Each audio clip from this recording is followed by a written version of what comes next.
But it is certainly our position that we as a college, that we need to be on the right side of history. Here we have some of our colleagues protesting the introduction and rollout of calculators, fearing that they would be the death of mathematics because these teachers failed to see the calculator as what it could be, which is a co-pilot and an assisted learning tool.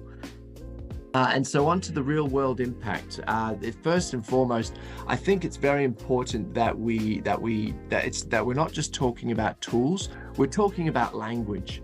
And our language is very important in this space. We're not using AI to mark our work. We are leveraging AI to enhance the feedback process and improve student outcomes. So teachers have become facilitators of timely, engaging, personalized feedback.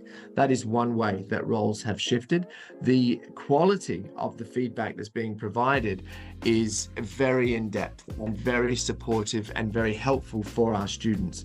I teach a number of classes, and never before have I been able to give such high quality feedback on formative tasks in preparation for summative assessments.